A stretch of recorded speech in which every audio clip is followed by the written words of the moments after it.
Matrix Resurrections, ou Matrix Ressurreições, né, como você preferir chamar, estreou há pouco tempo e não agradou nem críticos nem espectadores casuais. Eu gostei do filme, mas eu sou parte de uma minoria bem pequena. Mas independente se o filme é bom ou não, a bilheteria inicial do filme mostra uma clara falta de interesse por parte dos espectadores atuais por esse universo e pelos debates que ele trouxe originalmente. O que é estranho considerando que o Matrix original, né, foi bastante influente em tudo o que se fez depois dele no cinema americano. Por que ninguém parece mais interessado nas mensagens nos comentários de Matrix? Existem muitas possíveis respostas, algumas delas técnicas, logísticas e principalmente mercadológicas. Mas talvez a maior delas seja que o próprio mundo tornou Matrix obsoleto. Fica aí que eu vou explicar melhor o que eu quero dizer com isso.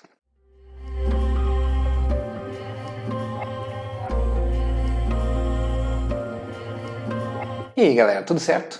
Eu sou o Muris e hoje eu vou falar de Matrix, mais especificamente do novo Matrix que estreou há pouco tempo.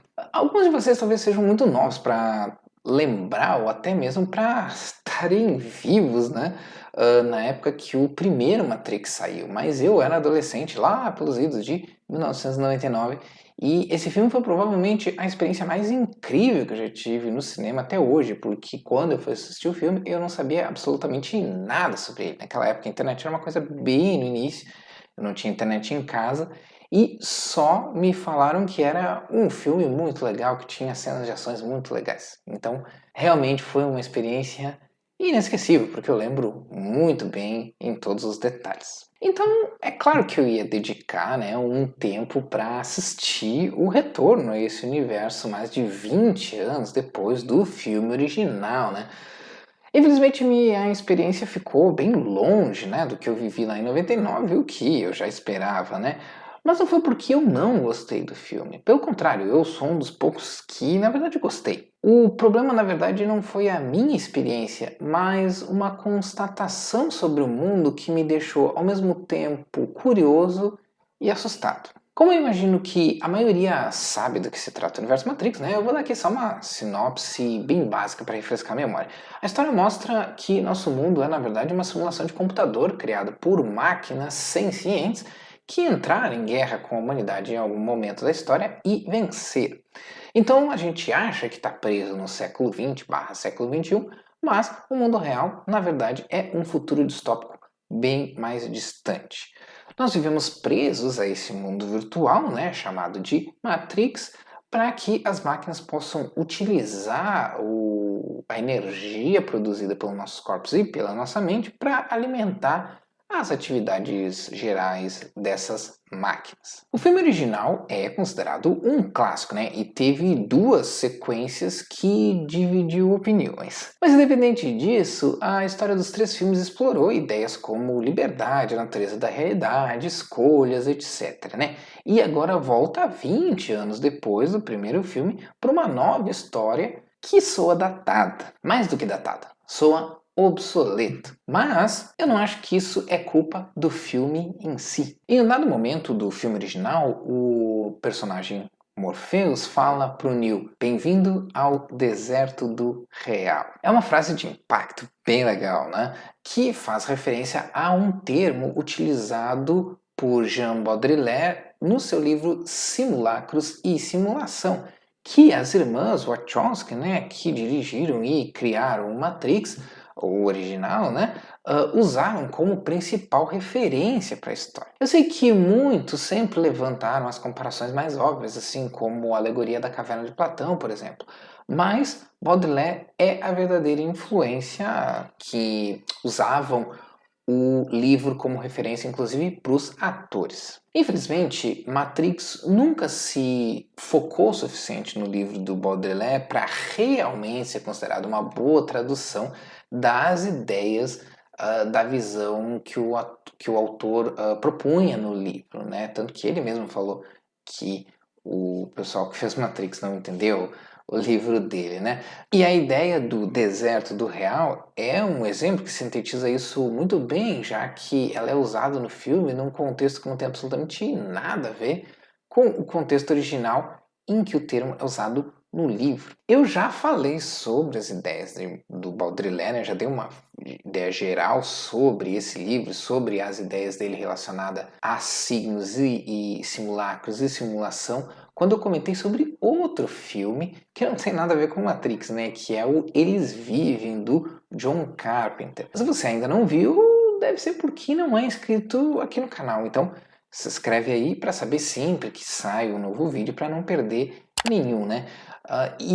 Mas se você quiser ver, né, eu vou deixar linkado aqui em cima para você poder assistir e completar esse conhecimento, porque eu não vou me aprofundar muito nisso aqui. O que eu quero me focar mais agora é a ideia do deserto do real, né?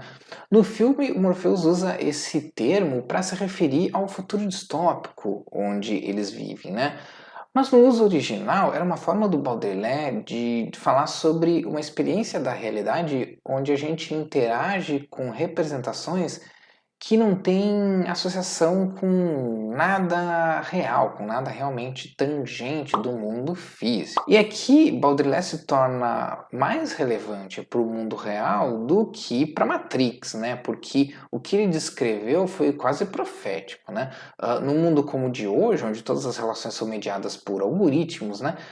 Nós perdemos a referência do que é real, né? Nossa vida é vivida, medida, avaliada e valorizada pela interação que temos com telas e não com pessoas ou objetos ou experiências do mundo real. Nós nos acostumamos a conhecer a versão virtual das pessoas, né? Ou seja, como essas pessoas se apresentam nesses espaços virtuais, que muitas vezes não é como elas se apresentam no mundo, e essa versão acaba se tornando a versão oficial de cada um de nós, né?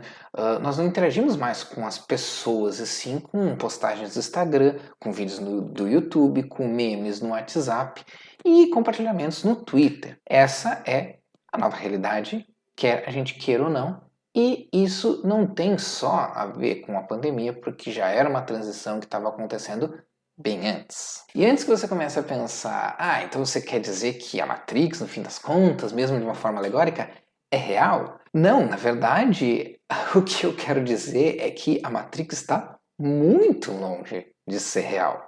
A Matrix não só não é real, como ela é ultrapassada. Hoje nós vivemos num mundo simulado e sabemos disso.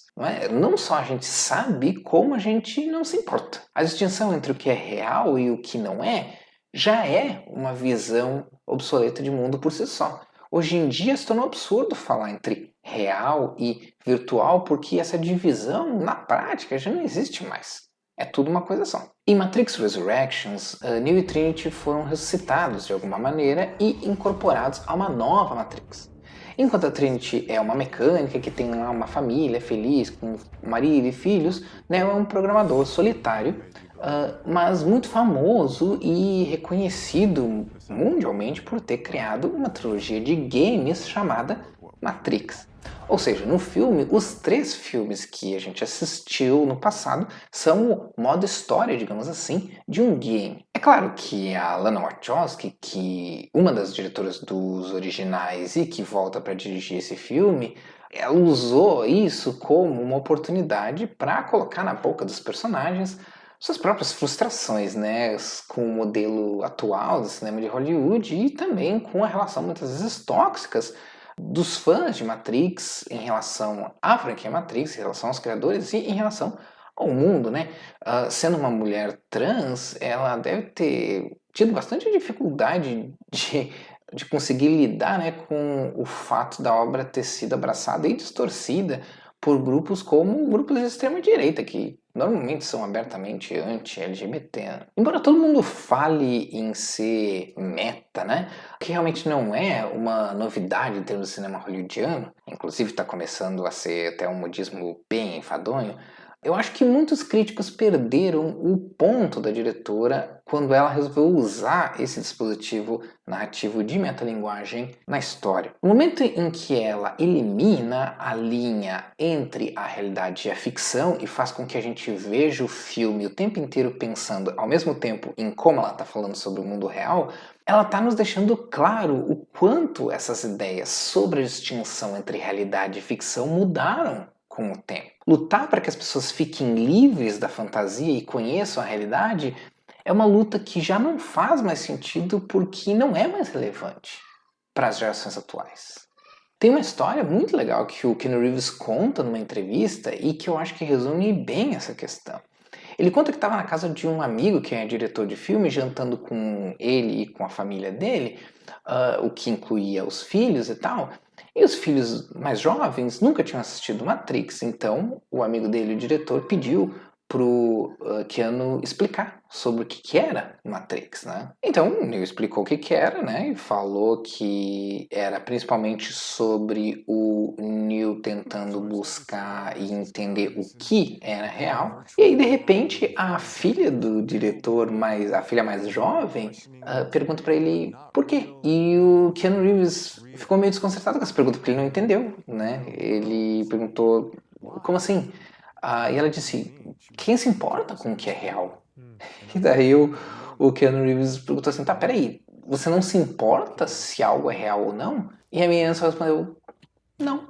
Essa resposta da menina é incrível, ensina pra gente muita coisa. Mas a principal coisa que ela ensina é que o dilema sobre o que é real e o que não existe mais. Não é mais um dilema, como era na época que Matrix saiu. Para as novas gerações, a própria pergunta do que é real não faz mais sentido. E é perfeitamente possível entender por quê. Nossas experiências atuais elas não são definidas pela realidade delas, e sim pela percepção subjetiva dessas experiências, no caso. Quando falamos de um filme como Matrix, né, no caso Matrix original, o debate é sobre a nossa percepção do mundo, ou seja, o que a gente percebe como real e o que é objetivamente real independente da nossa percepção. E se é possível definir tal coisa. É um debate que pode ser longo e filosófico, mas o que importa aqui é que hoje em dia não existe esse debate. A realidade é percepção subjetiva. Toda a realidade hoje em dia é ficção em algum sentido, principalmente no sentido em que ela é vista através de telas imediadas por algoritmos que definem o que é melhor para a gente ver e o que não é. E com o tal metaverso chegando aí, a verdadeira Matrix, digamos assim, isso tende a ficar muito pior. Então, quando Matrix Resurrections usa a metalinguagem para mostrar um pouco dos bastidores de Hollywood e criticar a indústria por querer transformar ideias que em algum momento foram criativas em sequências e remakes vazios e totalmente desprovidos de real sentido, o filme está fazendo mais do que brincar com uma ferramenta narrativa que já não é mais novidade. Ele está nos mostrando que separar o real do virtual, hoje em dia, é uma ideia extremamente ultrapassada. Já faz um tempo que a realidade da nossa sociedade não tem mais nada a ver com o que é objetivamente real. Vida real e ficção se misturaram em uma hiperrealidade, ironicamente, como Baudrillard escrevia na época que ele escreveu o livro dele. Então, o engraçado é que, nesse sentido, o Matrix Resurrections é muito mais fiel às ideias do Baudrillard, ainda que isso não seja intencional, do que o Matrix original. Se você assistiu o novo filme, talvez esteja pensando que eu tô lendo demais em cima disso, né? Mas eu vou dar aqui outros exemplos que reforçam essa ideia de que a noção da realidade se tornou obsoleta. A partir daqui eu vou dar spoilers sobre o filme, spoilers realmente mais pesados. Então, se você não assistiu, eu recomendo assistir o filme primeiro e depois seguir aqui com o vídeo. Em Matrix Resurrections, a gente descobre que se passaram mais de 60 anos no mundo real desde o terceiro filme e que muitas coisas mudaram. Primeiro, não há mais guerra humanos versus máquinas. Muitas máquinas preferem ser chamadas de sencientes e atuam junto com os humanos contra uma ameaça meio vaga, para falar a verdade, mas eu não quero me focar em plot aqui, esse não é o tema do vídeo. O que importa nessa análise é que máquinas e humanos trabalham juntos, derrubando a linha entre um e outro. E não são só as máquinas do mundo real que trabalham com os humanos. Seres digitais que existem apenas na Matrix não só auxiliam os humanos, como podem também agir no mundo real através de um corpo virtual? Eu não sei se virtual seria realmente a palavra. Vamos dizer que, usando tecnologia, eles conseguem fazer com que esses agentes que existem só no espaço digital possam ter uma espécie de corpo físico no mundo real, né? Ou seja, mesmo seres que são apenas informação, que não possuem DNA, não evoluíram pela seleção natural e na prática são apenas código no computador, são capazes de existir no mundo real e interagir com humanos. A linha entre real e virtual já não é mais tão simples assim, também no universo de Matrix. Esse novo filme se foca principalmente no relacionamento entre o Neo e a Trinity. Nessa nova versão, a Matrix é alimentada pela energia produzida pelos corpos ressuscitados dos dois, mas é mais do que isso. O analista, que é o vilão da história e sucessor do arquiteto de Matrix anterior, descobriu que tanto o Neo quanto a Trinity não possuem nada diferente por si só, isolados. Quando eles estão juntos, algo acontece. Algo que faz eles se tornarem tão poderosos que causam uma disruptura completa na Matrix. Só que existe um meio termo aí que o analista foi capaz de explorar. Se os dois personagens se manterem apenas perto o suficiente, mas sem nunca ter uma relação real, eles conseguiram aproveitar isso para gerar energia para a nova Matrix e para as máquinas. Na prática, né, o próximo o suficiente significa que esses dois personagens se conhecem, mas por motivos diversos da vida, né, eles nunca vão ter a oportunidade de ficar juntos. A alegria do que poderia ser, da ficção, aliada à frustração do que não vai ser da realidade, cria o conceito necessário que a Matrix precisa para sobreviver. Mais uma vez, real e virtual se unem, se mesclam e se torna uma coisa só, fazendo com que as barreiras entre eles percam o sentido.